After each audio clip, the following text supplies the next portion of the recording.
Hey everybody, this week I'm reviewing Tetsuo. Not just the first one, but the second one. Tetsuo the Iron Man and Body Hammer. I watched both of these films, pretty much one after the other. And I must say, they are definitely very interesting films. Uh, Japan is always coming out with some very strange films, some of the weirdest things I've ever seen. And you know what? That's why I love them. If you've ever seen Survival Style Plus 5, I have it on DVD here somewhere. It is one of the craziest films I've ever seen, and it's so funny. And this is also quite a funny film. Maybe not for the same reasons. I'd say it's more a dark humor approach, if anything. So let me try and describe what these films are. This is from Third Windows Films, from the Our website. I got it on offer. It's two films, but they're very short. The first one is 67 minutes.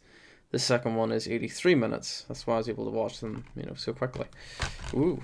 So Tetsuo basically means Iron Man or clear sky, if Google is anything to go by, which basically means Iron Man, the Iron Man is the first film, then the Iron Man Body Hammer. The films I thought had things to do with each other. I read somewhere that the second one was kind of like a remake of the first, kind of like Evil Dead 2 was kind of like a remake almost of the first Evil Dead, sort of, but a sequel plus also a remake, if that makes sense. It's really not. They're quite different, not in terms of tone anyway, but in terms of the story and how it's shot. No, that's a lie. Actually, that is a lie. So, okay. Well, you know what? Let me explain it first. So, the first one is Tetsuo the Iron Man. It was made in 1989 by, what's his name? Shinya Tsukamoto. Sometimes it's hard to pronounce names. Shinya Tsukamoto. And he's an independent director. He made a couple of films before this. I haven't seen them. And then he made this independently. It took him 18 months to finally film this. And it looks like it could have been shot, very little time, as most of it is kind of set in one location. It's very minimal in terms of like scope, I guess. It's heavy on its practical effects, and that's really what sells this movie is its practical effects, because it's quite disgusting. So basically, it's about this guy who is a metal he's got a metal fetish, and at the start he jams a metal rod into his leg, and later on when he takes bandages off, it's covered in maggots. He runs outside, gets hit by a car. And then we start following this other guy who wakes up and finds like a bit of metal sticking out of his cheek. And when he touches it, it just spurts out blood. And then he goes to this train station, and there's this woman sitting beside him. And there's this chunk of metal on the ground, which takes control of this woman. And then they start fighting. And then he goes home, and then he starts turning into a machine while making love to his girlfriend. And he has a drill for a penis. Yeah, so that happens, and this is where the special effects get really sort of gruesome and disgusting. And I was eating my dinner at the time, and really don't know why. I like to eat my dinner while watching films, and yeah, I was kind of put off a wee bit by eating, and I think it's because it's filmed in black and white. Obviously, this guy didn't have much money. I couldn't really find a budget for how much he made it for. But apparently it went through a lot of problems. People were leaving, and by the end of it, most of the crew weren't even there anymore. The actors were kind of swapping roles of cameraman and stuff like that there. So he gradually turns into a machine, and it's quite gruesome because his flesh is sort of molded with this metal, and it's quite disgusting. And because it's black and white, it actually works really well, because it's hard to sort of see where it goes from flesh to metal. It's just, it's quite... Obviously, if it was in colour, you could tell a bit better. And you can tell a bit better with the sequel. The sequel is in colour. So basically, the metal fetishist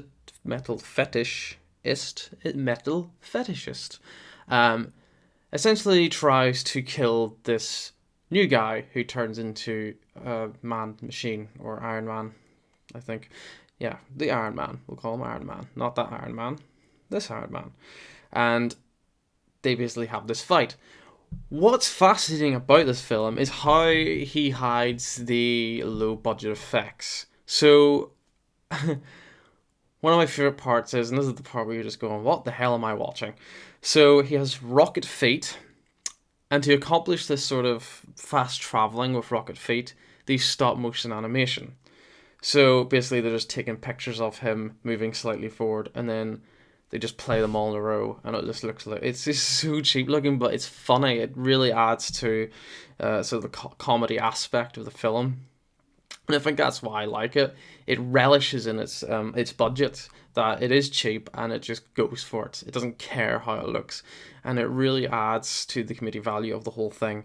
And at no point am I just going, "Oh, this is shit." No, this is a guy who spent all his money and he made the film he wanted to make despite not having the budget for it. So he worked around it, trying to hide the lack of money with the way he cuts. And it's a very erratic style of editing, so it's constantly just cutting all over the place and the camera spinning, and yeah, it would make you feel sick sometimes. I think you get motion sickness, I think, from watching this. That really adds to the style of story as well. The story isn't anything special, in my opinion. There is very little to no dialogue in this. Most of the dialogue is at the end, and there's very little of it. So, I mean, you wouldn't even need subtitles to watch this, to be honest. You could watch it without, you'd still understand. It's a very visual sort of way of telling a story.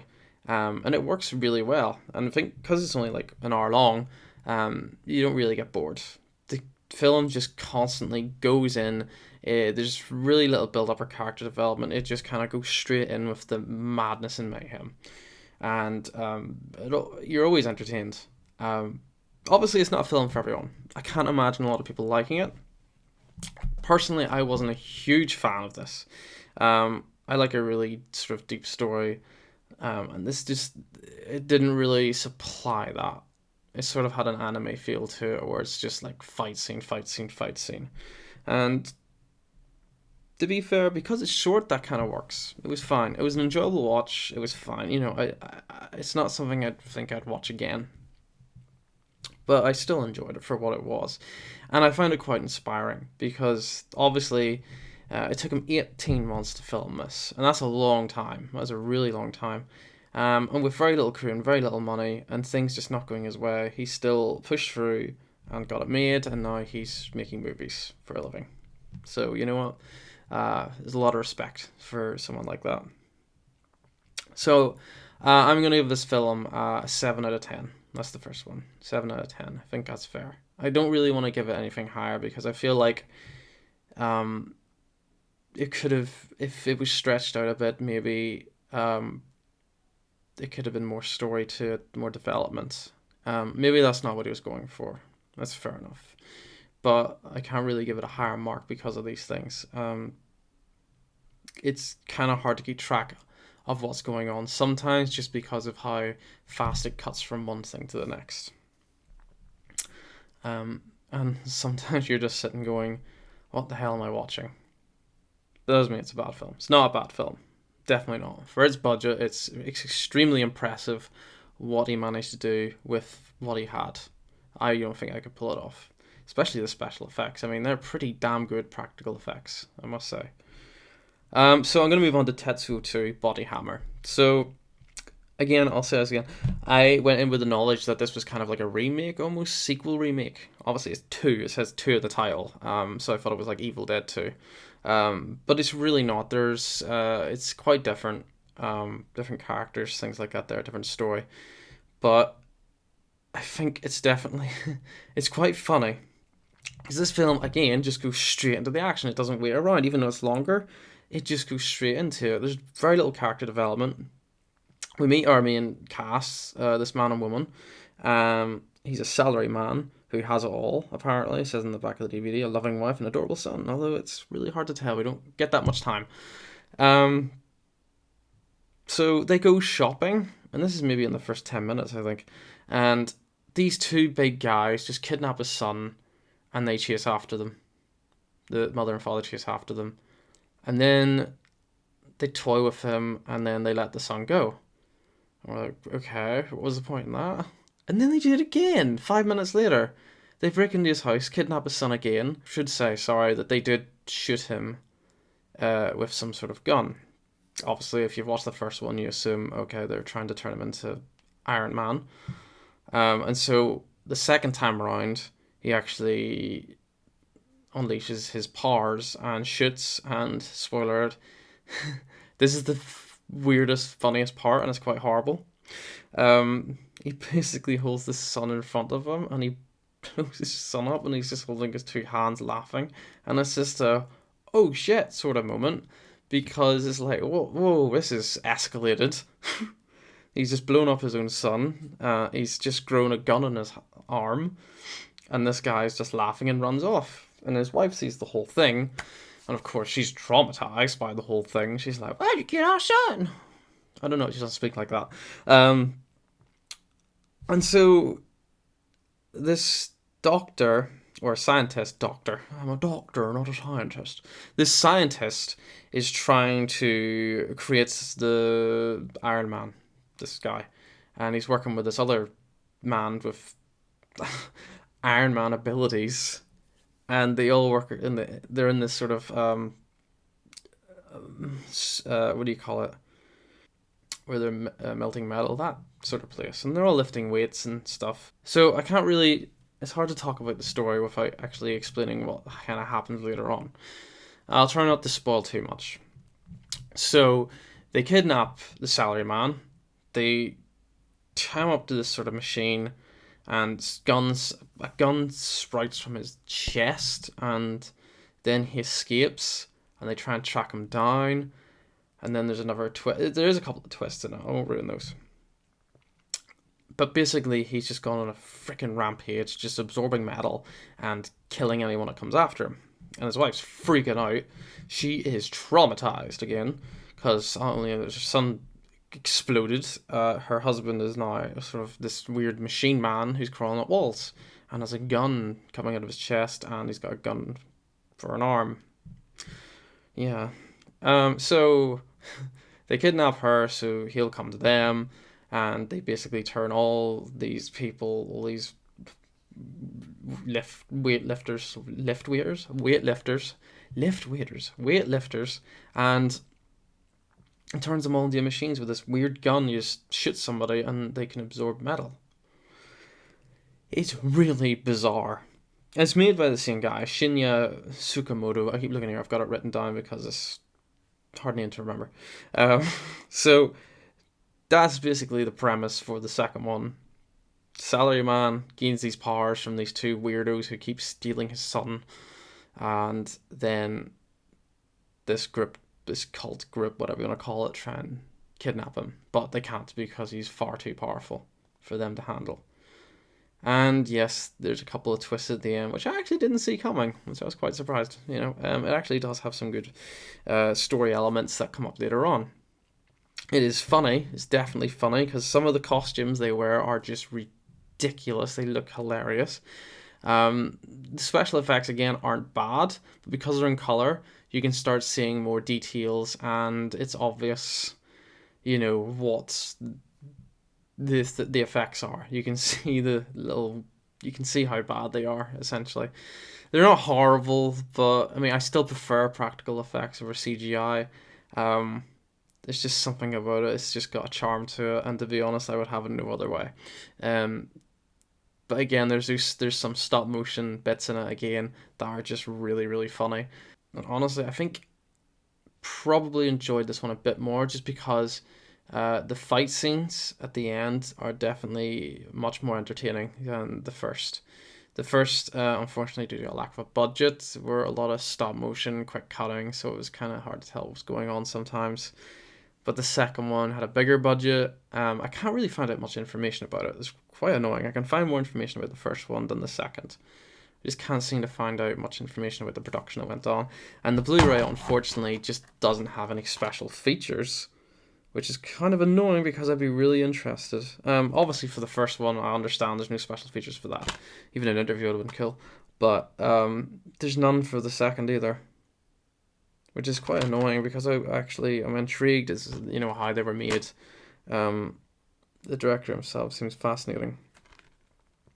But again, I find it very motivational that you can make such a mental story on a low budget. Like, I find that quite inspiring.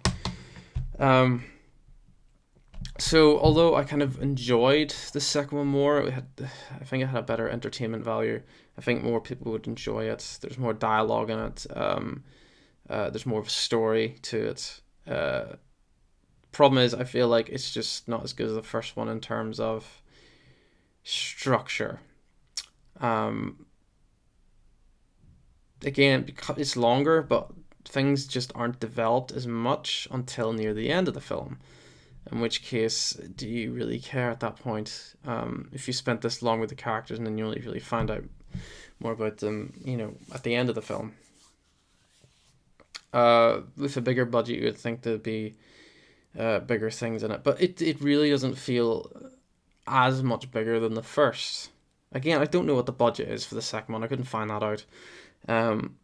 So I'm going to give that one Tetsuo 2. I'm giving Tetsuo 2 Body Hammer 6 out of 10. A lot of people prefer the first one over the second one, and to be fair, I think the first one's better, but I prefer the second one. I think it's more entertaining. Again, I don't really see myself watching either of them again, but there was more entertaining scenes in the second one, but the first one was much more impressive, what it was able to do. And it seemed like the special effects were actually better in the first one at times, which is kind of weird, because the second one just came off as more comedic with some of the special effects. So that's really all I've got to say about them, and if you want to watch them, you can get Third Window from the Arrow website, and honestly, the Arrow have so many seals, and you should be able to get this one for maybe about £7.50 at some point. I got it. It was Zavi. I got it 2 for 15 or something. I got this one and Love Exposure. That one being 4 hours long. This one having 2 movies. So I think that was great value for money. That was. But I've seen like a video on YouTube about this, and I was fascinated because of its special effects. So I had to pick it up and just see what it was like. And yes, I was impressed by its special effects, but both of them. But again, I don't think they're like amazing movies. I think they're important, but not. I don't love them, unfortunately. But God, I love Japan. Some of the movies they make are just brilliant. So thank you for watching, and keep watching my videos.